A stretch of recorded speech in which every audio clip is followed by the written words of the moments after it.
Assalamualaikum warahmatullahi wabarakatuh. Bismillah, walhamdulillah, wassalatu wassalamu ala rasulillah Sayyidina Muhammad ibn Abdillah wa ala alihi wa sahbihi wa mawalah. Amma ba'du.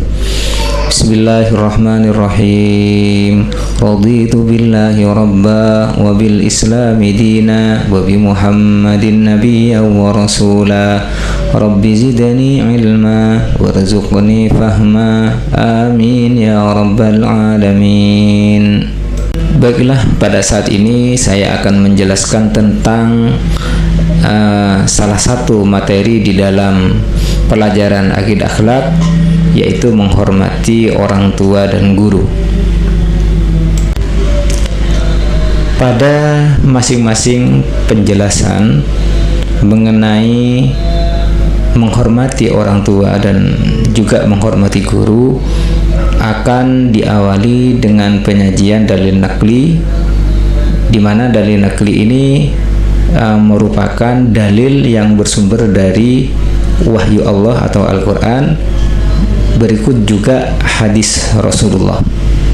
Setelah dalil nakli, kemudian akan dilanjutkan membahas tentang adab terkait dengan sikap, perilaku, dan tata krama yang baik sesuai ajaran Islam. Kemudian sebagai penutup dari masing-masing pembahasan terkait dengan menghormati orang tua ataupun menghormati guru, ditutup dengan penjelasan mengenai keutamaannya bagi yang menjalankan adab tersebut. Memahami adab terhadap orang tua. Di dalam Al-Quran, Allah Subhanahu wa Ta'ala berfirman, A'udzubillahi minasyaitonir rajim, wa qadha rabbuka alla ta'budu illa iyyahu wa bil walidaini ihsana. Dan Tuhanmu telah memerintahkan supaya kamu jangan menyembah selain Dia, dan hendaklah kamu berbuat baik pada ibu bapakmu dengan sebaik-baiknya. Al-Quran Surat Al-Isra nomor surat 17 ayat ke-23. Di dalam ayat ini bisa kita perhatikan bahwa penyandingan perintah untuk berbakti, berbuat baik kepada kedua orang tua disandingkan dengan larangan untuk menyekutukan Allah. Menyekutukan Allah ini merupakan sesuatu yang sangat penting. Dan ketika berbakti, seruan perintah dari Allah untuk berbakti kepada orang tua disandingkan dengan sesuatu yang penting, maka ini menandakan bahwa itu pun merupakan hal yang sangat penting. Wabil walidaini ihsana, berbuat baik kepada kedua orang tua disandingkan dengan kalimat sebelumnya, alla ta'budu illa iyyah, hendaklah tidak menyekutukan Allah, tidak menyembah selain Allah. Hal ini juga memberikan suatu pemahaman bahwa nikmat yang diterima manusia paling banyak datangnya dari sisi Allah Subhanahu wa Ta'ala. Kemudian nikmat yang diterima dari orang tua. Oleh karena itu, kewajiban anak adalah berterima kasih kepada kedua orang tua. Bentuk terima kasih tersebut adalah dengan cara berbuat baik kepada keduanya. Terkait dengan hal ini juga ada dalil yang bisa kita jadikan sebagai rujukan yang bersumber dari sabda Rasulullah sallallahu alaihi wasallam, man ahabba ayyumadda lahu fi umrihi wa ayyuzada lahu fi rizqihi falyabirra walidayhi wal yasil rahimahu. Yang artinya, siapa yang suka atau menginginkan untuk dipanjangkan umurnya dan ditambahkan rizkinya, maka hendaklah ia berbakti kepada orang tua, dan sambunglah tali silaturrahim dengan kerabat. Hadis riwayat Ahmad. Antara dalil yang bersumber dari Al-Quran dengan dalil yang dikemukakan oleh Rasulullah atau al-hadis ini sama-sama menunjukkan betapa pentingnya kita berbakti kepada kedua orang tua. Kemudian muncul sebuah pertanyaan, kenapa kita harus berbakti kepada kedua orang tua? Maka jawabannya ada beberapa hal yang menyebabkan Allah sendiri memerintahkan kepada manusia agar supaya berbuat baik kepada kedua orang tuanya. Yang pertama, orang tua sudah berkorban demi anaknya tanpa memperdulikan apa balasan yang kelak akan diterima oleh orang tua. Yang penting orang tua sudah berkorban untuk anaknya. Masalah anaknya kelak akan memberikan balas jasa atau balas budi terhadap orang tuanya, orang tua tidak ngurus itu. Yang kedua, kasih sayang orang tua itu sudah tiada tara. Kenapa? Karena beliau tidak mengenal lelah dan selalu bersusah payah memperhatikan anak-anaknya agar supaya menjadi anak yang bahagia. Sedangkan alasan yang ketiga, anak adalah merupakan belahan jiwa ibu bapak, terutama ibu. Biasanya orang tua ini tidak makan dan rela untuk berlapar-lapar demi untuk mengenyangkan anaknya terlebih dahulu. Begitu pula ketika anaknya sakit. Biasanya orang tua, terutama ibu, tidak tidur demi menjaga anaknya agar supaya anaknya segera sehat, segera sembuh, dan bisa nyenyak beristirahat. Lalu bagaimana cara seorang anak berbakti kepada kedua orang tuanya? Di sini ada beberapa hal yang bisa dilakukan. Yang pertama adalah tunduk dan patuh. Ketika mendapati orang tua berbeda agama atau masih di dalam kekafiran, sebagaimana Nabi Ibrahim dulu ketika Taroh masih dalam keadaan kafir dan bahkan menjadi seorang pembuat berhala, patung sesembahan, maka Nabi Ibrahim memberikan wasiat, memberikan teguran, itu disampaikan dengan cara yang sangat halus. Jadi meskipun orang tua kita misalkan ada yang berbeda agama, akan tetapi perlu diperhatikan adab atau tata cara menyampaikan penolakan. Ketika kita diajak untuk mengikuti agama mereka, maka kita harus menyampaikan secara halus. Jangan kemudian mengungkapkan kata-kata kasar yang menyebabkan orang tua itu terluka perasaannya.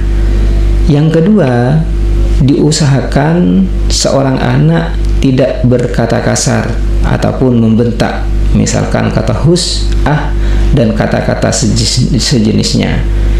Yang ketiga, seorang anak harus senantiasa berbuat baik. Ketika salah satunya sudah mencapai usia lanjut atau sepuh atau tua, maka seorang anak harus benar-benar lebih memperhatikan lagi untuk berbuat baik kepadanya, sebagaimana orang tua dulu sudah berbuat baik dan merawat kita sewaktu masa kecil. Hal ini sangat ditekankan, diperintahkan oleh Allah Subhanahu wa taala, bisa kita dapati di dalam surat Al-Isra ayat 24. Wahfid lahuma janahal dzulli minar rahmati wa qur rabbirhamhuma kama rabbayani shaghira. Dan rendahkan dirimu terhadap mereka berdua dengan penuh kesayangan dan ucapkanlah, wahai Tuhanku, Rabbi firli wali walidayya, wahai Tuhanku, kasihanilah mereka keduanya sebagaimana mereka berdua telah mendidik aku di waktu kecil. Yang keempat, perlu diperhatikan bahwa ridha Allah itu tergantung pada ridha kedua orang tua. Ridha Allah fi ridhal walidain wa suktullah fi suktil walidain. Sebaliknya, murka Allah itu juga tergantung terhadap murkanya kedua orang tua.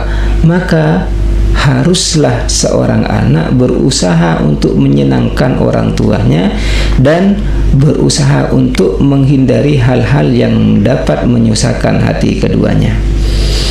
Yang kelima, perlu juga diperhatikan agar supaya seorang anak tidak melakukan perbuatan kedurhakaan terhadap kedua orang tua.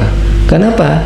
Karena Rasulullah SAW bersabda, al-isyraku billah wa uququl walidain wa syahadatuz zur, menyekutukan Allah dan juga durhaka terhadap kedua orang tua dan menjadi saksi palsu, itu merupakan akbarul kabair, merupakan dosa besar yang paling besar. Sehingga dengan hal ini perlulah kita sebagai seorang anak untuk menghindari diri berbuat kedurhakaan terhadap kedua orang tua. Yang berikutnya nomor 6, seorang anak haruslah bersikap santun. Hal ini bisa diwujudkan dengan cara berjalan di belakang orang tua, yakni tidak berada di depannya, kecuali di dalam hal-hal tertentu yang memang menuntut seorang anak untuk berada di depan. Dan juga seorang anak harus memperhatikan terhadap apa yang disampaikan. Pembicaraan orang tua haruslah benar-benar diperhatikan, dan jangan sampai orang tua ketika berbicara seorang anak menyelanya atau memotongnya. Yang nomor 7, pastikanlah seorang anak senantiasa mendoakan kedua orang tuanya. Bahkan ketika orang tuanya sudah wafat sekalipun, bentuk doanya adalah Rabbi firli wali walidayya warhamhuma kama rabbayani shaghira. Ya Allah, ya Tuhanku, ampunilah segala dosaku, dosa kedua orang tuaku, dan kasihanilah, sayangilah mereka sebagaimana mereka mendidik atau merawatku di waktu kecil. Yang kedelapan, jika ada di antara kita yang orang tuanya sudah wafat, maka kewajiban kita adalah pertama, meneruskan perjuangannya. Perjuangan orang tua yang masih belum tuntas itu bisa dilanjutkan oleh anaknya. Yang kedua, ketika orang tua sudah wafat, maka hendaklah seorang anak tetap menjalin hubungan baik terhadap sahabat-sahabat orang tuanya. Sahabat-sahabat karib dari orang tuanya harus bisa disambung, tetap dijalin oleh keturunannya. Yang ketiga, ketika orang tua wafat, maka usahakan yang memandikan, yang mengkafani, mensolati, bahkan menguburkan, masuk ke liang lahat, meletakkan jenazah orang tua, itu diupayakan adalah anaknya sendiri. Tentu hal ini yang sangat memungkinkan ketika anaknya adalah seorang anak laki-laki. Yang berikutnya, harus senantiasa memohonkan ampun untuk mereka dan senantiasa mendoakan. Yang berikutnya adalah melaksanakan wasiatnya, tentu dalam catatan wasiat-wasiat yang baik. Wasiat-wasiat yang baik itu harus ditunaikan oleh anak sebagai ahli warisnya. Yang terakhir yang juga perlu diperhatikan adalah ketika orang tua wafat dan ternyata masih mempunyai hutang, maka seorang anak yang menjadi pewaris orang tua haruslah bertanggung jawab untuk membayar hutang-hutangnya, dikarenakan hutang itu tidak cukup atau tidak selesai dengan seorang anak memohonkan ampun terhadap kesalahan dan dosa orang tua, akan tetapi hutang itu harus benar-benar dilunasi atau dibayar kepada orang yang memberikan piutang, kecuali orang yang memberikan piutang sudah mengikhlaskan setelah kematian orang tua kita. Adapun keutamaan bagi seorang anak yang berbakti kepada orang tuanya, yang pertama, akan dibukakan pintu surga. Tidak ada seorang mukmin yang mempunyai dua orang tua di mana pada waktu pagi ia berbuat baik kepadanya, malaikat Allah membukakan dua pintu surga terhadapnya. Jadi pastikan setiap pagi, pastikan kita menjadi seorang anak yang sudah berbuat baik terhadap kedua orang tua kita. Yang kedua, berbakti kepada kedua orang tua itu lebih utama bahkan dibandingkan berperang atau berjihad di jalan Allah. Yang ketiga, sebagaimana kita tahu bahwa ridallah fi ridal walidain wa suktullah fi suktil walidain. Ridhonya Allah ada dalam ridho kedua orang tua, murka Allah ada pada murka kedua orang tua. Maka barang siapa yang bersyukur kepada Allah tetapi ia tidak bersyukur kepada orang tua, maka syukurnya tidak diterima. Yang keempat, seorang anak yang berbakti kepada kedua orang tuanya akan dimudahkan rezekinya. Justru ketika seorang anak lupa berbakti, bahkan lupa saja untuk mendoakan kedua orang tuanya, maka secara tidak langsung dia memutus aliran rezekinya sendiri. Di dalam suatu riwayat dijelaskan, idza tarakal abdu du'a liwalidayhi fa innahu yanqati'u anhu rizq. Jadi seorang hamba yang lupa tidak mendoakan kedua orang tuanya, secara tidak langsung dia memutus aliran rezekinya sendiri. Yang terakhir, orang yang berbakti, seorang anak yang berbakti kepada kedua orang tuanya, maka segala urusannya, baik urusan yang terkait dengan urusan dunia maupun yang terkait dengan urusan akhirat, semuanya akan dimudahkan oleh Allah Subhanahu wa ta'ala. Memahami adab terhadap guru. Kenapa seorang siswa atau santri atau murid harus hormat terhadap guru? Pertama, kita berdasarkan dalil naqli, di mana Rasulullah SAW bersabda, "Laisa minna man lam yujilla kabirana wa yarham saghirana wa ya'rif li'alimina haqqahu." Tidaklah termasuk golongan kami orang yang tidak memuliakan yang lebih tua dan menyayangi yang lebih muda, serta yang tidak mengerti hak orang yang berilmu agar diutamakan pandangannya. Hadis riwayat Imam Ahmad. Selanjutnya juga terdapat di dalam hadis riwayat Tabrani, Rasulullah SAW bersabda, "Ta'allamul ilmah wa'allimuhun nas wa tawadu'u liman ta'allamtumul ilma minhu walinu liman tu'allimunahu." Pelajarilah ilmu dan ajarilah manusia, dan rendahkanlah diri kepada guru, serta berlaku lemah lembutlah terhadap murid-muridmu. Adapun alasan secara akliyah kenapa harus menghormati guru. Yang pertama, guru adalah orang yang banyak berjasa kepada kita, yaitu seorang guru banyak mengajarkan ilmu pengetahuan terhadap murid-muridnya. Yang kedua, guru adalah merupakan orang tua kedua. Yang pertama, orang tua yang telah melahirkan kita, yaitu ibu dan bapak. Yang kedua adalah guru yang mengajarkan. Yang ketiga adalah nanti jika sudah berkeluarga, orang tua ketiga kita adalah mertua. Sedangkan alasan yang ketiga kenapa kita harus menghormati guru, yang ketiga adalah gurulah yang telah membuat kita dari yang sebelumnya tidak tahu menjadi orang yang tahu. Yang keempat, guru itu yang menyebabkan kita bisa hidup terarah, bisa mengetahui benar dan salah. Dengan kata lain, yang andai kata seseorang tidak ada guru, maka tentu di dalam hidupnya ibaratkan orang yang buta, tidak tahu arah dan tidak tahu jalan yang benar. Lalu bagaimana cara kita menghormati guru-guru kita? Yang pertama, jika kita bertemu dengan seorang guru, maka usahakan kita menyapa dengan mengawali mengucapkan salam, yaitu Assalamualaikum. Yang kedua, harus senantiasa berbaik sangka atau husnuzon terhadap guru apapun yang dilakukan oleh guru.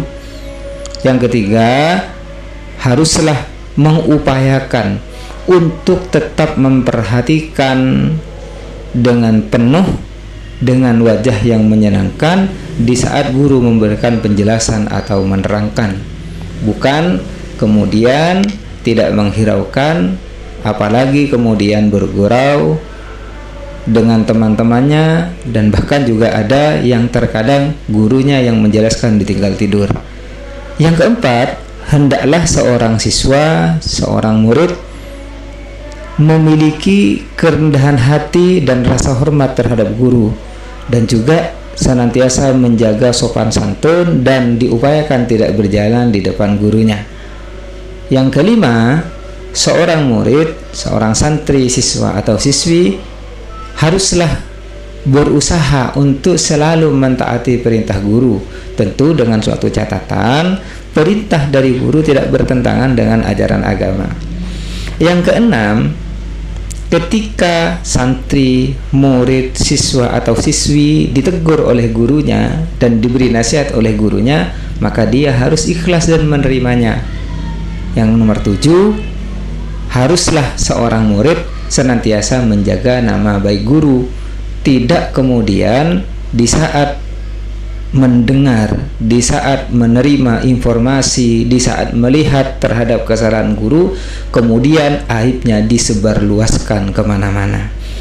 Yang nomor 8, jika ada guru yang sakit atau terkena musibah, hendaklah seorang murid, siswa ataupun siswi untuk menjenguk guru yang terkena musibah tersebut. Berikutnya yang nomor 9, hendaklah seorang murid, santri, siswa atau siswi memandang guru dengan pandangan memuliakan. Yang berikutnya nomor 10, ketika seorang murid sudah pernah belajar kepada seorang guru, maka diusahakan agar supaya tidak melupakan jasa-jasa guru yang telah mengajarkan ilmu, meskipun pada saat itu sudah lulus atau guru itu tidak mengajar lagi, sudah menjadi alumni, dan bahkan mungkin dalam keadaan dirinya sudah lebih pintar dibandingkan oleh gurunya. Yang terakhir, seorang murid, siswa atau siswi atau santri haruslah senantiasa bersabar menghadapi guru-gurunya. Apapun yang dilakukan oleh gurunya, hendaklah dia berupaya untuk memahami dan bersabar atas perilakunya. Cukup demikian yang bisa saya sampaikan, mudah-mudahan dapat dipahami semuanya dan menjadi ilmu yang bermanfaat. Assalamualaikum warahmatullahi wabarakatuh.